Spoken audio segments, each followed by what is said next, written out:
Okay, well, thank you very much. Ito po, si Nico Fabian once again dito po sa programa natin na Nick Talk, The Real Talk with Nico. And I would like to invite each and every one of you, ang mga kaibigan ko, mga kababayan ko, friends, dito po sa Malaysia, particularly dito po sa Sabah East, Malaysia.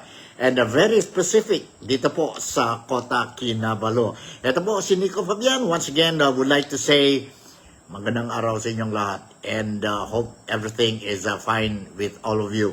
Be it Filipinos, be it Malaysians or any nationalities, especially din po ang mga kababayan ko po sa iba-ibang nasyon, ang overseas Filipino workers at saka ang importante po, ang senior citizens and mga may sakit, no?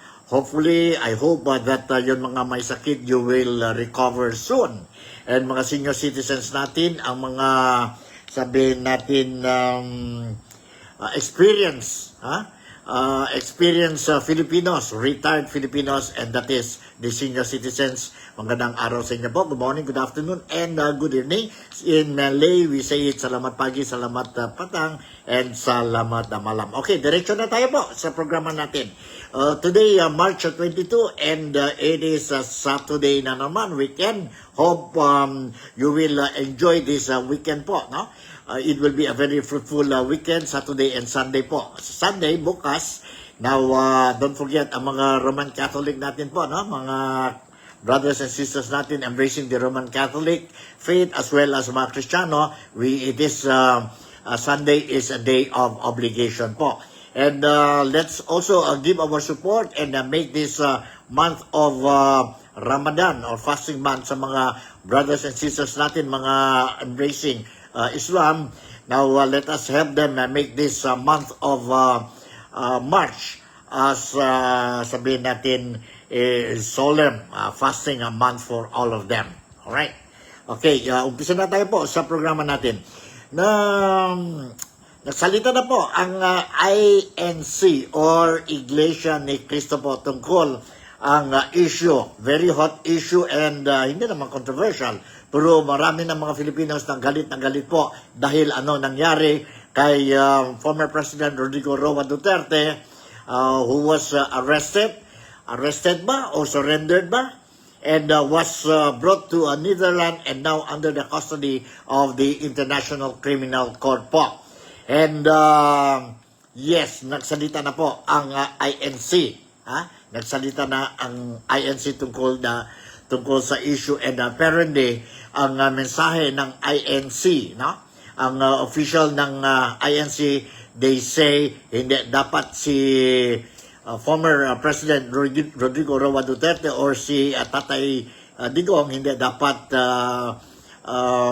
was brought to Netherlands or handed over to the custody of the International Criminal Court po dahil mayroon tayo functional ang korte natin dito po sa Pilipinas. But anyway, sige po, I will share with you itong footage which I recorded and it was an interview with the senior official of INC po and let's listen to this interview. You hold on po. Hold on. Okay, nandito ang interview. January 13, 2025, ang ipinanawagan po namin sa mga namiminuno sa ating bansa at malamang ay naaalala niyo po ito, kapayapaan, pagkakaisa, at unahing asikasuhin ang problema ng ating bansa at mamamayan nito kaysa yung mga hakbanging magbubunga lamang ng awayan at hidwaan. Dahil alam naman ng marami po na ang mga ito pawang pamumulitika lamang. Ang nakakalungkot po ay yung panawagang yun ng Iglesia ni Cristo tila hindi pinakinggan ng mga kinauukulan. Kaya nga po, Kuya Jem, nangyayari yung mga nangyayari ngayon. Ayun, oo. Ngayon tayo hindi nakikinig, yun, no? Pero dapat po, maging specific tayo. Dahil baka hulaan nila kung ang dami kasi nangyayari ngayon. Ano po yung tinutukoy nyo dito na mga pangyayari ngayon? Ayun. Again, Kuya Nelson, ano po? Sa inyo nang galing ang tanong, ipapato po ang sagot sa audience, no? Hindi naman po natin may tatatwa ng sino man matindi ang pagkakabahabahagi ngayon ng mga nasa gobyerno hanggang sa ating mga mamamayan. Hindi lamang tayong mga Pilipino ang nakakaalam na hindi tayo nagkakaisa. Ang nakakalungkot, maging ang mga taga-ibang bansang nagmamasid sa kaganapan po rito ngayon sa Pilipinas, alam na alam nila, hindi nagkakaisa. Magulo. Oo. Naku, malamang po maging ang mga kapatid natin sa ibang bansa, ganyan din po sentimiento kay Edwin, ano po? Oh. Sila po na nakakakita sa atin, may kanya-kanya silang opinion po. Oo. Ako, mabuti po, nabanggit niyo po yan kay Edwin, ano ha? Ngayon po, ano po ba ang posisyon ng Iglesia ni Cristo sa usapin tungkol po sa dating Pangulong Rodrigo Duterte? Kaya po, we come to the crux of the matter. Yes po, opo. Para po sa mga kababayan po natin, ang posisyon po ng Iglesia ni Cristo ay ito. Kung ano ang tama at kung ano ang nasa mga batas natin, yun sana ang dapat pairalin. Huwag po itong pilipitin para umayon sa nais ng sinuman. Hindi po sumasang-ayon ng Iglesia sa anumang hakbangin na hindi naaayon sa mga batas ng ating bansa. Sapagkat ang batas po ang salalayang nagpapanatili ng kaayusan sa ating bansa. Kapag ang batas ay binaliwala, ay nagbubunga ito ng kaguluhan, hidwaan at kawalang hustisya. Alam niyo po iyan. Sino mang Pilipino o mamamayan ng ating bansa na may ginawang paglabag sa ating mga batas, dito dapat litisin sa ating bansa. Bakit po? Sapagkat gumagana naman ang sistema ng ating hustisya. Hindi po natin sinasabing wag litisin ang dating Pangulo sa mga iniaakusa laban sa kanya. Ang saga ng amin po, nagtitiwala ang Iglesia ni Cristo sa integridad at kakayahan ng hudikatura para pagpasyahan ng ganitong bagay at usapin. Ang mga hukom natin ay may kakayahan po na gampanan ang kanilang tungkulin, na ipataw ang tamang hustisya at pairali ng katarungan sa lahat ng sandali. Kaya, hindi natin dapat isuko ang soberenya ng ating bansa sa iba. Yan po ang posisyon natin. Ayun. Okay, yan po ang mensahe, ang message, very clear po, ang message ng INC na hindi daw dapat i-trial ang case ni Tatay Digong to be heard in ICC, no? International Criminal Court dyan sa Netherlands. But instead, dapat daw po dito po sa Pilipinas. Dahil ang korte natin po are still all functional. Ayun po, medyo ang INC po is not happy with what happened to Tatay Digong. Remember po, ang INC, they did a prayer rally, prayer rally and in support of the statement of President Bongbong Marcos earlier, wherein he said that hindi dapat mag-continue ang impeachment trial ni VP Sara or Inday Sara na Duterte po, no? And daming tao who participated in the prayer rally ba yun, no? Prayer rally organized by the INC. In fact, sa Manila alone, a total or no less than 1.5 to 2 million people attended the rally. And it is held nationwide. Kalo, if we talk about nationwide po, ang dami po, it's more than 2 million who participated ang online po rally dyan sa Pilipinas, no? In support with Bongbong Marcos earlier statement that dapat push through ang impeachment case ni Inday Sara Duterte dahil po marami pa mga problema ang Pilipinas. The Philippines is facing a lot of problems and pushing the impeachment trial of Inday Sara Duterte will not do good to the Philippines, to the Filipinos po. And yes, after that, they continued, they pushed through ang Kongreso, filed a impeachment case against VP Sara or Inday Sara Duterte po, which is contrary to the appeal of INC po and the majority or a lot of Filipinos who also contradicted with the proposed or planned impeachment trial of Inday Sara Duterte. And now po, si former President Rodrigo Roa Duterte last March 11 was arrested. Is it arrested or is it he surrendered? According to the Philippine government or Marcos administration, Tatay Digong surrendered po, no? Surrendered, which is now a very controversial issue po, no? Which is a very controversial issue. While the side of the Duterte camp, they were saying he was kidnapped po and violated his human rights, no? Human rights po. So, ganito yung po nangyari, no? So, today, I'm going to give you more details or some details about mga updates regarding ang case ni Tatay Digong. And kumusta na ang sabihin natin, ang latest information regarding ang mga lawyers ni Tatay Digong. Here is another footage that I'm going to share with you. And this time around, there was an interview in ICC o dyan po sa Netherlands sa counsel or lawyer ni Tatay Digong po. And I am referring to ang lawyer po is no other than attorney Nicholas Kaufman. Alright. I will share with you itong sabihin natin interview po. Hold on, ha? Let's listen to this. What I can say, Alright, you hold on. Hold on, sandali lang po. Okay, nandito. many supporters who I'm sure would gladly give out of their own pockets to ensure that the former president will return to the Philippines as soon as possible.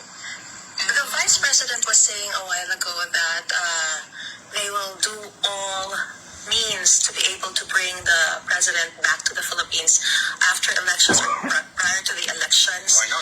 That's his country. What would be That the was where he was legal... born. Why should he not go back? So, I mean, as far as I'm concerned, he's being illegally detained here, and he should go back to the Philippines as soon as possible.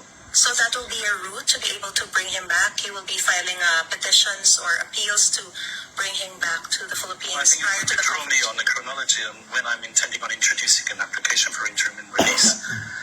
Interim release is part of the course of this institution. In nearly every case, an application for interim release is submitted. I'll file it when I feel it appropriate. When you said that supporters are willing also to help out of their pockets, did people reach out to you also about it? I was making a general observation. Okay. All right. But nobody has committed yet. You're trying to draw me once again. No. People How was- love the former president, and I'm sure that they would pay out of their own pockets in order to ensure that he has the proper defense. Is this the first time you've encountered the president also, this particular case only? In this particular case, this is the first time, but I'm experienced here at the ICC, and I'm frequently asked to help people who are brought before this institution. All right. How was he yesterday? He's in good spirits, I've told you that right from the start. Sir, we are FPW versus Filipino working. Can we do crowdfunding? I'm not going to comment on funding. Nothing. All right.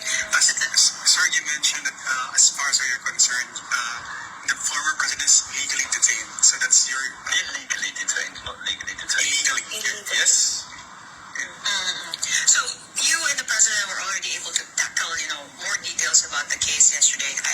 Well, in the first few days, I'm helping the former president with his humanitarian needs and concerns. I'm helping him settle in here because things at the International Criminal Court do take some time, unfortunately. I wish it was speedier than it was, but it isn't. And so at the present moment in time, I'm concentrating on that aspect, helping him settle in. Oh, okay, but not the aspects of the case itself. I'm not going to even go into the substantive aspect. Without saying. That's not with you guys. Yes. Okay, sir. Yeah, sorry.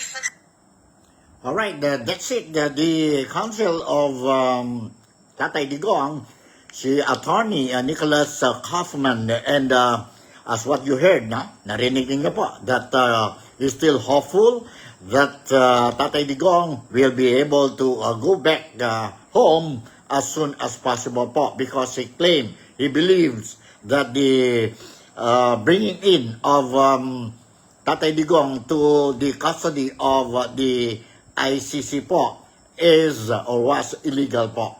Illegal. So, let's see. Let's see what will happen. But some politicians, Filipino politicians especially, no other than the daughter of Tatay Digong, si Vice President Inday Sara Duterte, the other day already mentioned that mahirapan po to bring back si Tatay Digong dito o dyan po sa Pilipinas, no? Dahil ang ICC po, ang ICC doesn't care, doesn't bother how you brought this person in question po sa custody nila po. Whether you kidnap or you do it in a legal way, ang importante sa ICC is that nandito na o nandyan na po ang person or individual concerned sa kanila po, and they are going to pursue with the case or with the investigation po. No less than ng DOJ, Secretary Remulla also mentioned it is already done.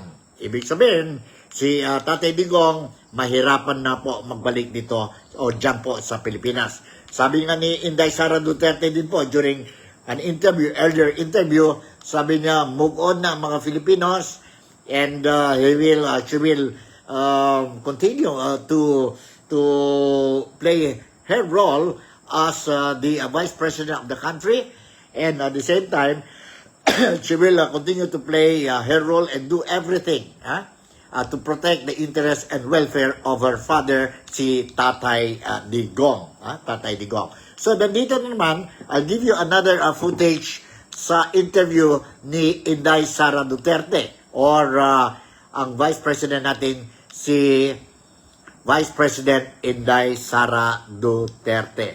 Let's listen to this. 201, alright? 201. Let's listen to this. Hindi namin napag-usapan yan. Tinanong ko lang siya, anong ginagawa mo sa loob? And then he said na, nanonood ako ng TV kasi may TV, may sa TV. And then, sinabi ko sa kanya, ayaw mo ba talaga ng libro? Kasi pwede namang katabihan. Sabi niya, hirap daw talaga siya makapitya. So, and yun lang. And then, nag-request siya ng dental floss. So, sabi ko doon sa nurse, paano kami makabigay ng dental floss sa kanya. So, apparently, merong tindahan doon sa loob na pwede silang bumili. I-charge lang sa account nila. So, isa yun sa mga kailangan ko kasi katulungin. Sino nagbabayad mo ng account? Kami, lalagyan namin ng load yung account niya. And then, bibili niya yung dental floss doon sa loob. Pero ako, gano'ng katagal po ang visiting hours ng personal niya? Tsaka, magdepende sa approval ng detention. Pero, before naman yan siya from Canada, siya ang mag-visit sa kung yes or no, ang pwedeng pumasok. Kung sino ang i-allow niya na bumisita, siya yung magdidesisyon mo. So, final decision, VP, bale sa kanya? So, yes. Pwede na tayo mag-apply lahat. Tapos, I don't know kung pinaprocess siya ng detention kung yes or no, depending on your reason per visit. And then, dadating sa kanya, listahan and then he'll say yes na. So, VP, yung mom niyo lang po ang pupunta, hindi yung mga kapatid? Hindi ko, kasi I'm sure darating yon sila. Hindi ko lang alam kasi kung kailan sila makakuha ng visa. Kasi ang mama ko may visa siya, so she can come anytime. The siblings nagpa-process po? Yes. Si Kong Bulong nag-process siya. I think si Mayor Baste hindi pa siya nagpa-process kasi busy siya sa election. Okay, that was Inday Sara Duterte or Vice President Sara Duterte po. I'm happy to hear that ang former president natin, si Tatay Digong, okay din ang ang salud niya po dyan sa detention center ng ICC. In fact, wala na siya po sa clinic ba or hospital ng ICC. Now, he was sent back to his sabihin natin na detention center or sa room niya po, dyan po sa detention center po. And that's it. Yan po ang updates ni Inday Sara Duterte. And everybody knows that come next week, March 28 po, is the birthday of Tatay Digong po. And mayroon tayong mga programs planned or prepared by the supporters of Tatay Digong po during his birthday, no? Birthday, and that will be the 80th birthday of Tatay Digong. Now, ano kaya nangyari, no? Si Inday Sara ba will be with the father or with Tatay Digong during the birthday or during his birthday, ang birthday ni Tatay Digong dyan sa Netherlands or dyan po sa detention center ng ICC. So, ano kaya po, na? Anyway, listen to this footage and you will know the answer po dito sa footage when some media interviewed si Inday Sara Duterte dyan po sa Netherlands. Nandito po ang footage wherein malaman natin po kung si Sara Duterte will be joining her father during the birthday of her father on March 28. And that will be next week. Let's listen to this. Naabutan lang sa Senate hearing. Medyo mainit.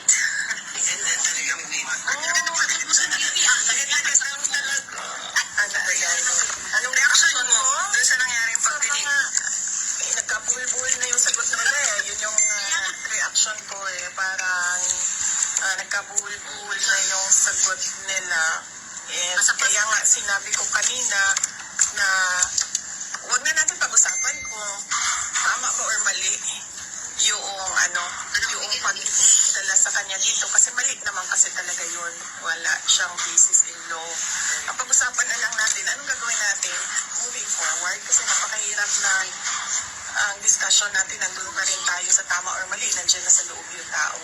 Ang discussion natin, paano natin maibalik yung dating Pangulo sa bayan natin. And isa din yan sa mga rason kung bakit ako nandito as Vice President. Tama ba for us to say, kasi syempre limited din yung sinasagot ni Atty. Kaufman na bahagi ng depensa yung question doon sa pag-aresto. Pero it's not the entire defense, kumbaga. Ipaklaro niyo lang sa kanya na ayoko kasi mag-discuss ng legal strategies. Okay po, yun si Inday Sara Duterte. Sorry, medyo namali ako po ang to give you ang footage, no? Itong footage po ni Inday Sara Duterte, ang statement niya po, reaction niya po tungkol sa Senate committee hearing po yesterday, it was yesterday. Diyan po sa Manila, no? Diyan po sa Manila. And this time around, I'll give you ang answer kung si Sara Duterte will be together with her father sa March 28, ang birthday ng tatay niya po. Ang tatay niya po. You hold on, ha? You hold on. I'll check muna kung... Hanggang sa birthday you hold on. Pangulo? Hold on. Nandito po ang sagot ni Sara Duterte, whether she will be together with her father during the birthday of her father. And that will be the 80th birthday of Tatay Digong. Let's listen to this. Hanggang sa birthday ka ng Pangulo?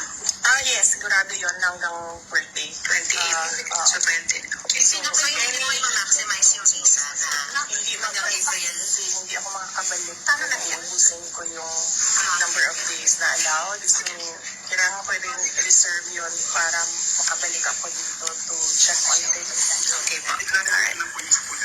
Ang ganda niya sabi niyo po meron po sa mga loob so president so yung TV po ba na yun na-monitor din po pag yung mga happening po Current events. Mukhang Dutch, ano ba tawag nito? Filtered. Mukhang filtered yung channels na nandoon sa loob. Kasi tinatanong ko siya kung nakikita mo yung international news.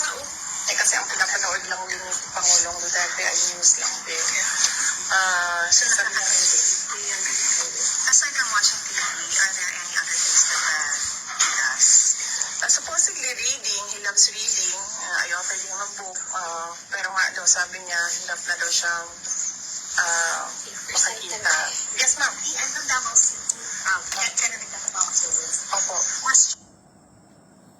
So that's it. Si Inday Sara Duterte will be in Netherlands during the birthday of her father, the 80th birthday of Tatay Digong po. So official na yan po. He won't, she is not coming home to the Philippines before the birthday of Tatay Digong po. And of course, earlier, mga interviews kay Inday Sara Duterte when after visiting the father sa detention center po, she mentioned that it was repeatedly told to her by Tatay Digong to go back to the Philippines, never abandon, never leave the Philippines. Kasi po ang mga Filipinos kailangan talaga sa kanya po, no? Kailangan talaga sa kanya. And of course, passing the message also, calling all the Filipinos to support ang kandidato ng PDP Laban and suporta to support ang whatever support that we can give to Inday Sara Duterte po in her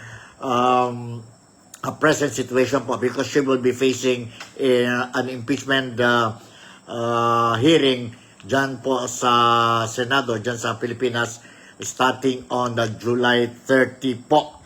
30 ang impeachment trial ni Inday Sara Duterte.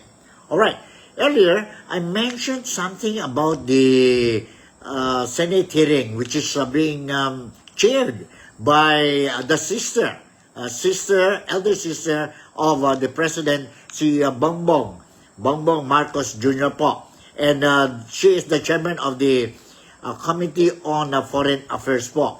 And she was the one who earlier mentioned that she will be conducting an investigation to find out whether itong arrest, itong bringing the former President Digong to Netherlands and hand over si Digong to the custody of the ICC, whether this is legal or illegal po.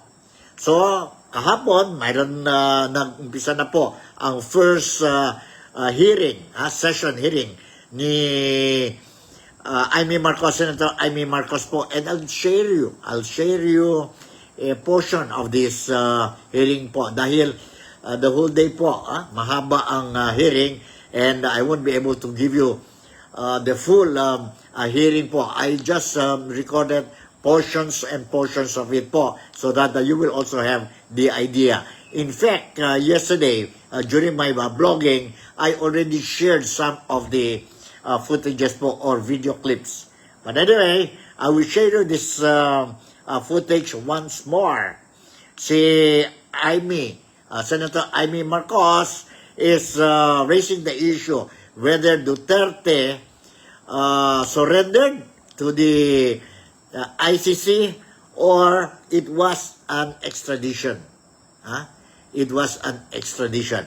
So let's listen to this po. Let's listen to this portion of the, sabihin natin, committee hearing on foreign affairs carried out by Senator Amy Marcos po. To recognize Attorney Alexis Medina po, you've written extensively on the distinction and application of surrender versus extradition. Ano ang nangyari kay Presidente Duterte? Surrender ba yan or extradition? Thank you for the invitation, Honorable Madam Chair. And good afternoon, everyone, the Cabinet Secretaries and distinguished members of the Executive Branch. Okay. Also, Senator Cayetano, good afternoon, Senator Bongo, Senator Jigo Estrada.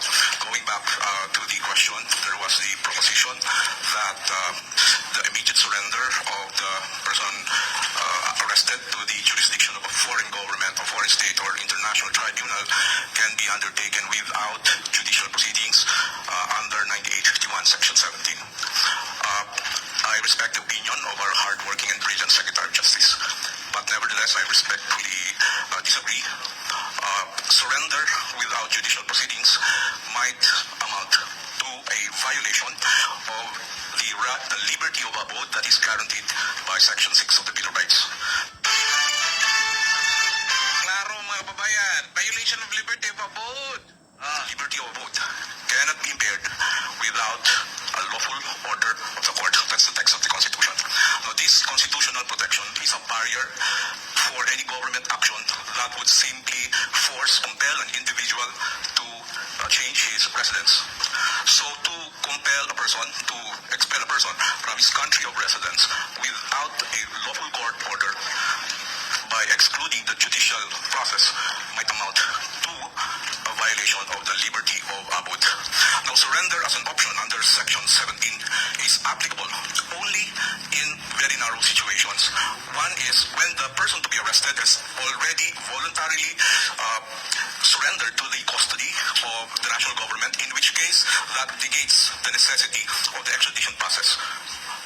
The other option is when the person to be arrested is actually an alien, in which case there's no need to go through the extrajudicial process. It's only a deportation process which does not involve a court proceedings. So in those two instances, surrender without court proceedings would be possible. Other than those proceedings, it would be very difficult to maintain that is sanctioned by the Constitution. So ang sinasabi po ninyo, dalawa lang pagkakataon na pwede mag-surrender. Kung yung mismong akusado at arestado ang nagsusumite sa pamahalaan, yun, pwede yun. Yes, Kung po. saan niya yun. Yes. Ikalawa, kapag manyaga, Yes, po. di naman Pilipino, Yes, po. di report executive action yun. Yes, po. Mabilis, walang kailangan na korte-korte. Yes, po. So yun lang, wala na pong ibang exception, wala na pong ibang sitwasyon kung saan pwedeng surrender. Kasi pinagpipilitan na sinurrender, sinuko ang Pangulong Duterte ng pamahalaan sa Interpol. Yun ang pagkaintindi ko sa sinasabi kanina. Sinasabi ninyo, hindi po pwede yun. Dalawang pagkakataon lang ang po pwede isuko ang isang Pilipino. Yung isa pa nga, hindi sa Pilipino. Attorney Medina po. Yes, thank you, Madam Chair. I stand by my statement. There may be possibilities that surrender can happen in other situations, but certainly surrender of a person necessarily requires the lawful order of the court. And this requirement is consistent with the policy of the Constitution that whenever there's a deprivation of liberty, court intervention, judicial proceedings, judicial process is a requirement because the right to liberty is placed in an exalted status in our constitutional system. Hindi po pwedeng, the Constitution does not contemplate exclusion of the court process in depriving a person of his right to liberty. Kung hindi pwedeng isuko ang isang Pilipino na hindi pumapayag, hindi naman voluntary, ang ibig mo sabihin, ang iba pang pagkakataon, extradition na. Yes, That's the only legal process to enforce surrender to the ICC. I-extradite.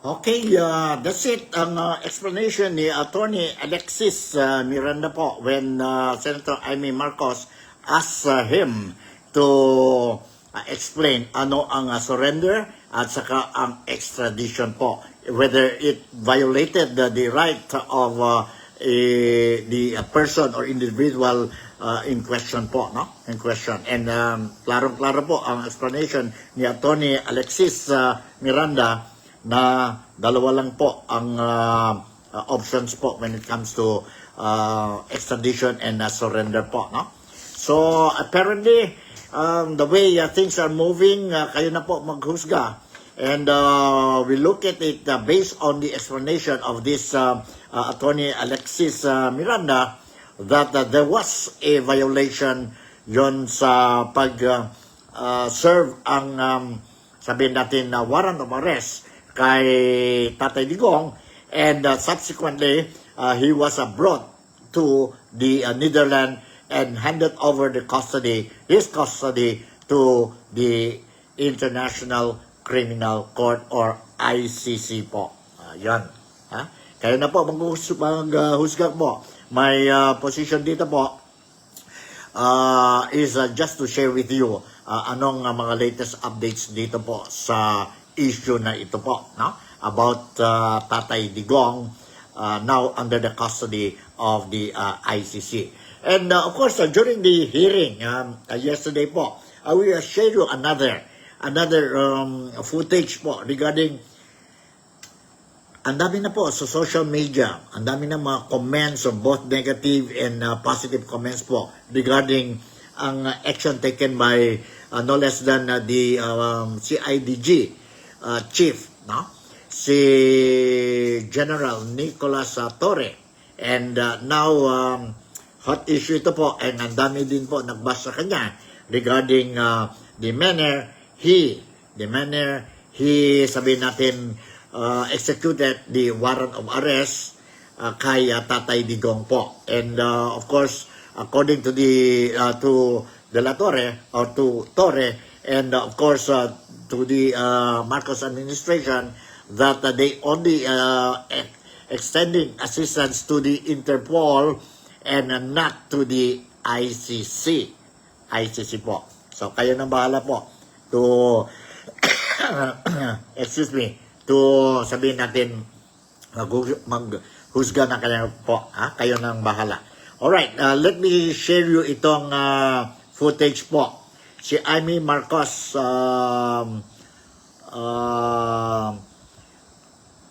questioning si Police General Nicolas Torre. Nicolas Torre, nandito po. You hold on, ha? Ano ba ang cue natin dito? 409 po. Nandito, let's listen to this. Alexis Medina po, you've written extensively on the distinction and application of surrender versus extradition. Ano ang nangyari kay Presidente Duterte? Alright, medyo mali tayo. Tapos na yan, no? Okay, saan na yun? Hold on, ha? Give me a minute. Alright, 1,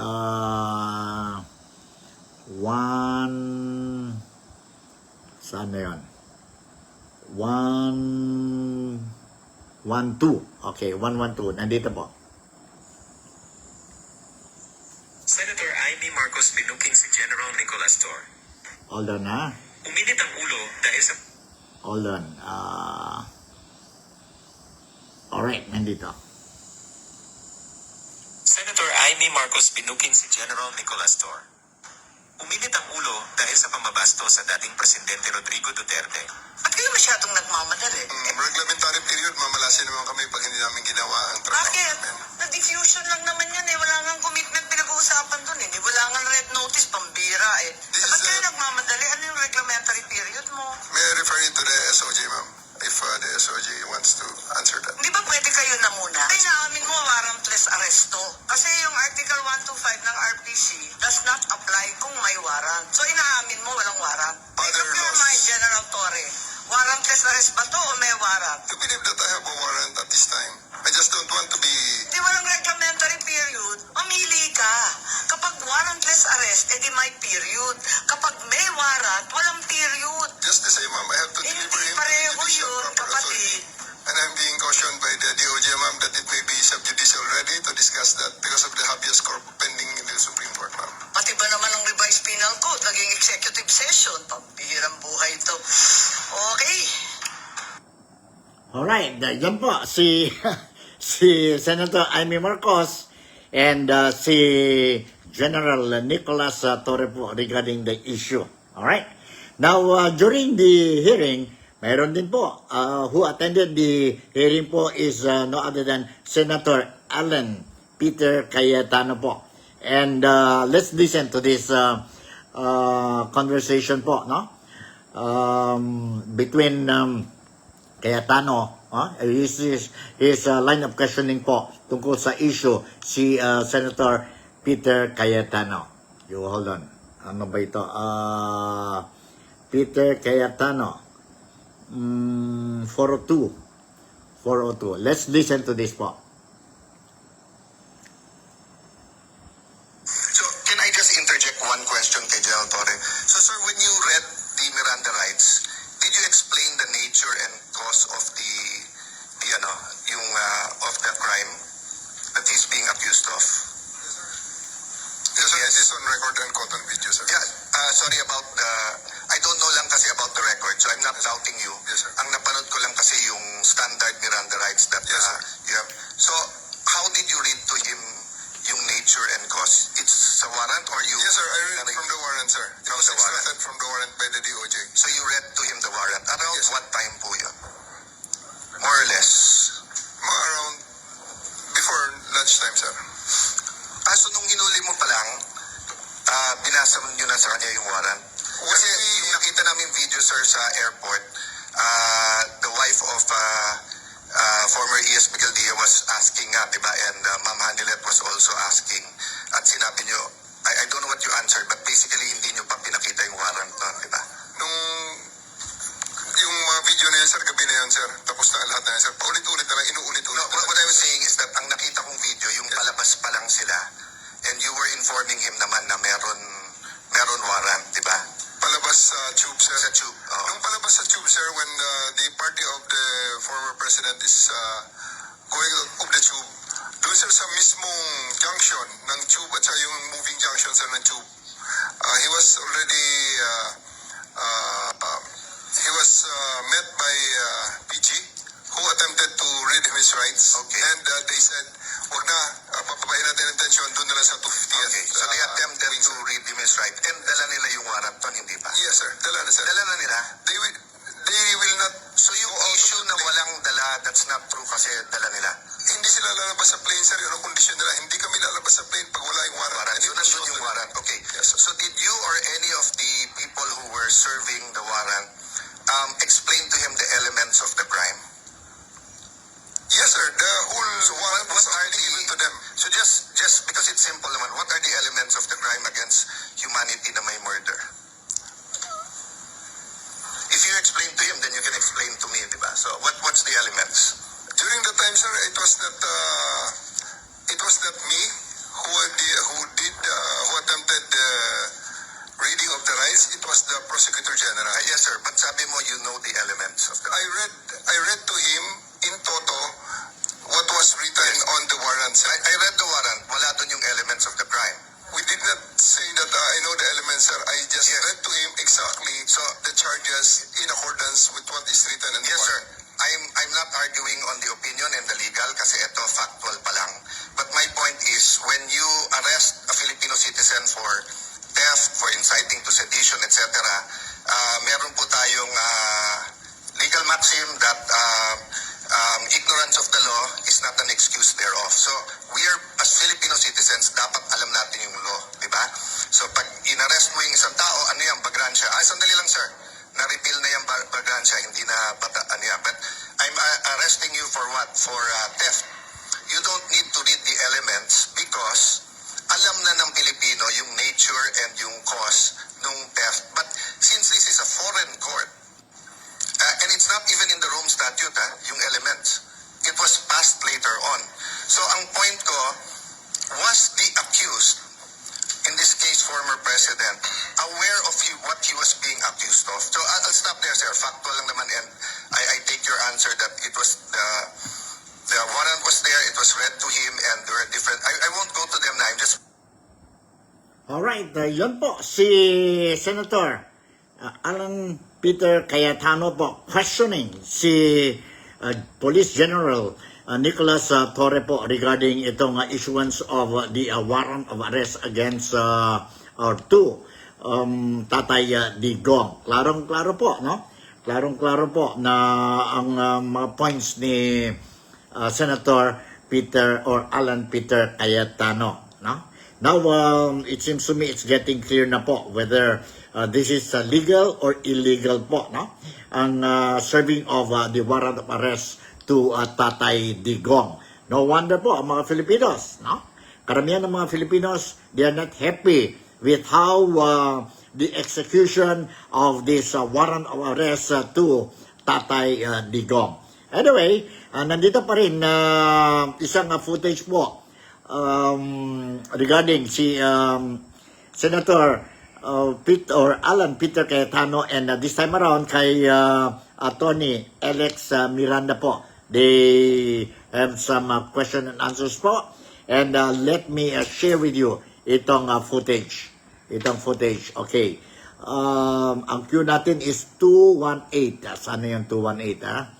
218. Sandali, ha? 218. Aha. 218. Hold on. Hanap tayo ang 218. 218. Saan na yung 218? Let's see. Siguro ito po. Let's listen to this.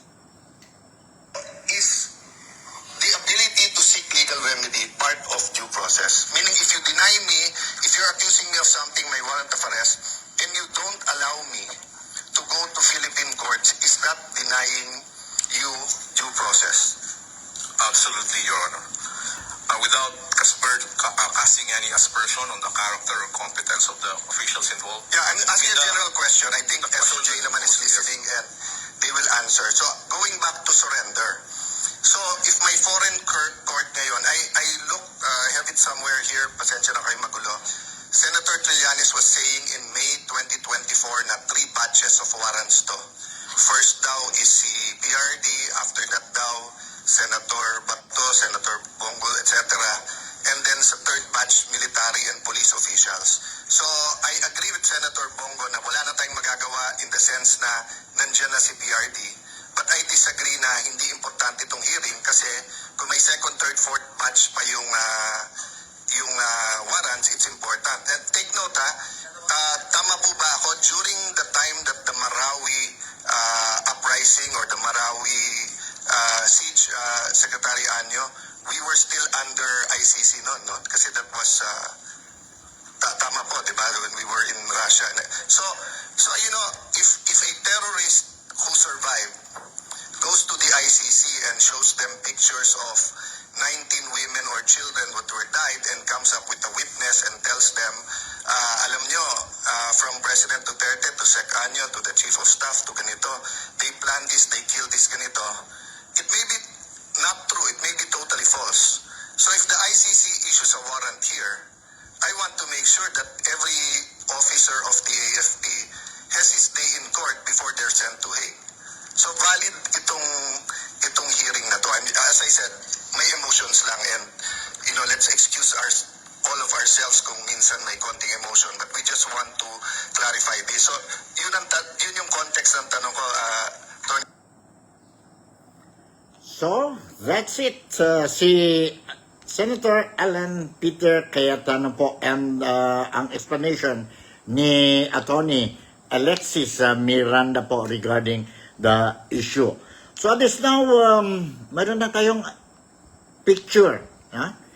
Picture po, na-blurred ang picture natin when it comes to this issue po, ang serving of the warrant of arrest to Tatay Digong.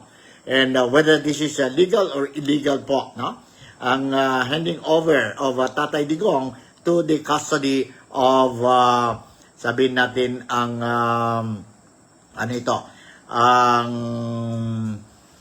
sa ICC.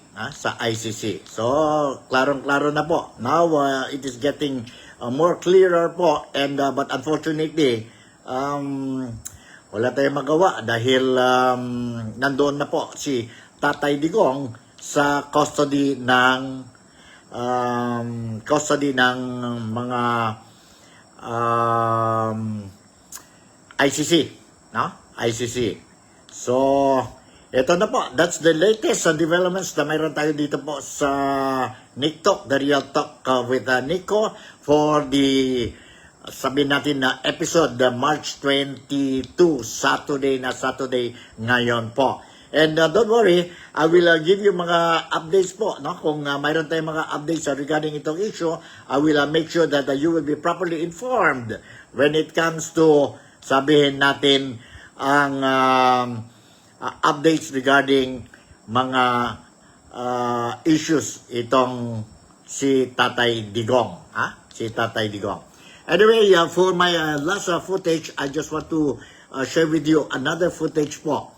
Now, I have been sharing with you footages ang mga prayer rallies, solidarity rallies carried out by the supporters of Tatay Digong and by Filipinos who believe that hindi tama po ang execution of this warrant of arrest kay Tatay Digong.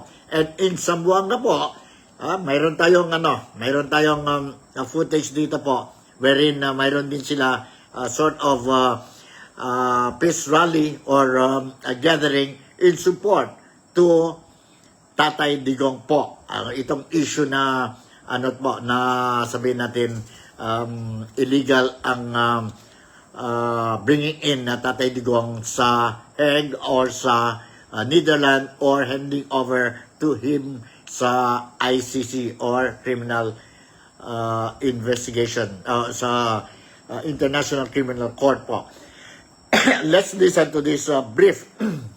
Brief lang ito po. Ang footage dyan po nangyari sa Zamboanga City yesterday. Mensahe ng sambayanang Pilipino, ibalik sila!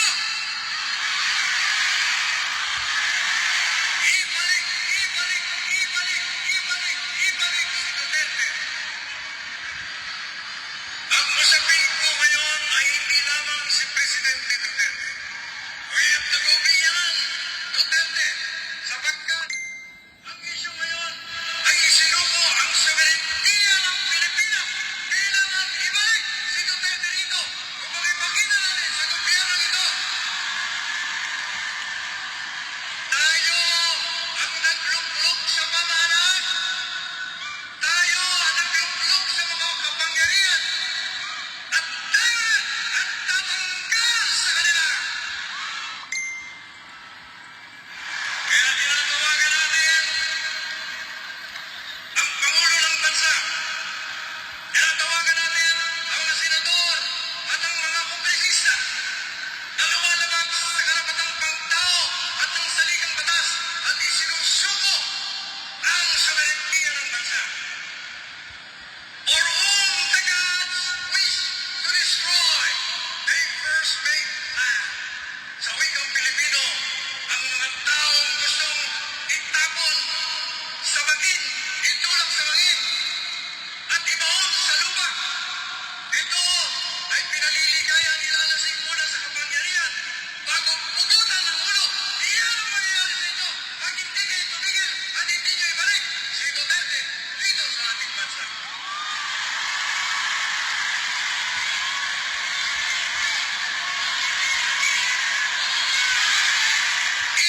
Ibalik! Ibalik! Ibalik! Ibalik! Duterte! Duterte! Duterte! Duterte! Kapoy kaayo. Maraming pong salamat. Ako po ay natutuwa.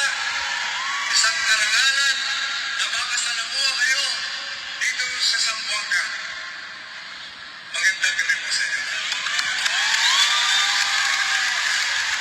Maraming salamat, Mr. Secretary Sal Manelo, and of course our former Mayor Celso Lobregat. Thank you for coming and visiting Zamboanga City. Salamat. Okay, that's it po. Si former Secretary Salvador Panelo, who was the guest speaker dyan po sa support gathering for Duterte sa Zamboanga yesterday po. And also in attendance si former mayor, former congressman of Zamboanga City, si Celso Lobregat, and of course ang kandidato for mayor dyan po sa Zamboanga come midterm election sa May 12, no other than Kimer Olaso, and ang slate nila po, no? Ang slate nila. So, nakikita natin po, even ang Zamboanga City, ilang beses na sila nagawa itong prayer rally or solidarity gatherings in support to Tatay Digong po dyan sa Zamboanga. And the latest one was yesterday. So, siguro hanggang dito na lang po ang episode natin for March 22, and I hope that in one way or the other, I managed to give you ang latest updates regarding ang political issues dyan po sa Pilipinas, particularly ang updates ni Tatay Digong dyan sa Netherlands, who is now, Digong is under the custody of the International Criminal Court. So with this, I would like to say, let's continue to pray for the safety and health of Tatay Digong. And of course, let us also continue to pray for the safety and better future of the Philippines, and of course, all the Filipinos. Ang dami tayong problema dyan sa Pilipinas po, no? And let's be united po. And what Tatay Digong has been repeatedly saying, sabi niya, ang hingi ko sa inyo, sa mga Filipinos, apart from thanking you for showing my support or your support to me, now that I am facing this kind of hurdle sa buhay niya po, sa political life niya po, what he was asking or what he's asking now to all the Filipinos to vote straight ang mga kandidato ng PDP laban come May 12 midterm election. At the same time, sabi ni Tatay Digong, kung pwede, let us not abandon, let us not forget, let us always support si Inday Sara Duterte, who is her or his elder daughter, and at the same time, ang Vice President ng Pilipinas, si Inday Sara Duterte. Let's pray for her, especially that she will also be facing another problem. Well, it's not really a problem, but she will be facing an impeachment trial scheduled on July 30 this year po, dyan sa Pilipinas. So with this, hanggang dito na lang siguro tayo, na? And I'll make sure that tomorrow I'll be with you and I'll give you ang mga updates po dyan sa Pilipinas. Once again, Nico Fabian would like to say thank you very much for making me a part of your day today. Malaysia, Sabah, the Philippines, God bless us all. I love you and take good care of yourself. Bye.